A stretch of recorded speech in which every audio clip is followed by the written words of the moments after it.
If you've seen the CBS show called The United States of Al, my next guest shares a very similar story.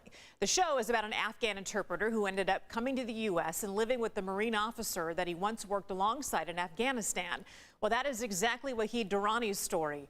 And he is joining us right here on the 4 with his unique perspective on the Taliban takeover and the U.S. withdrawal from his home country. First of all, Wahid, welcome to the 4, and thank you so much for your service to our country. Of course, it was a pleasure. Thanks for having me.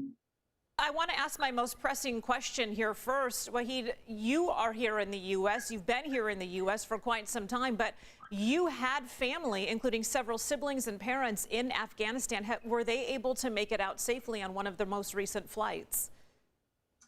Yes, hopefully. Fortunately, I was managed to, with the help of a bunch of former Marines' wife, and a bunch of other friends that I know, since I was with the Marine and my time in the United States, we'll be able to just evacuate them one day before the Kabul bombing. My goodness. Let's go back a couple of months here. You recently visited family in Afghanistan between June and July of this summer. What was the feeling like then, and did you have any idea about 4 to 6 weeks later that we would end up in this position? Absolutely not. Absolutely not.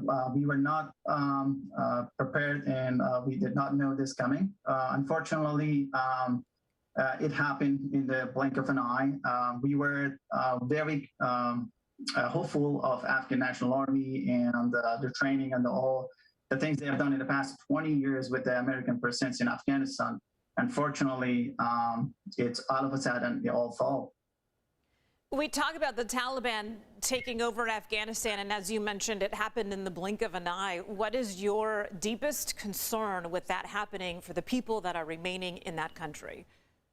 Honestly, it's the women, it's the children, it's the girls that have been raised in that country and they cannot go to school anymore. And many other unfortunate things that is going to happen in Afghanistan.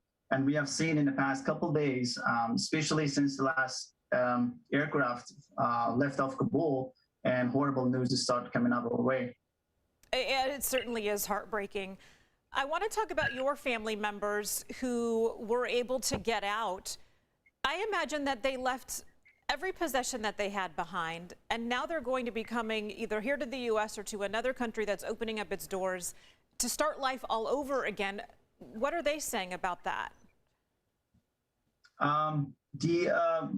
It's just insane, and it's shocking when you see all the people leave everything they had in their life behind and just coming with one bag, maybe 1 or 2 pair of clothes, coming to a new country with a new culture and trying to start a new life, start to see their freedom and all that. And then all we can do at this point with those people to help them, home them, and try to be helpful as much as we can, like help the organization that we have around to help Afghan refugees, just the like of No One Left Behind, and a couple others that are operating in this matter of time, in this crazy time right now.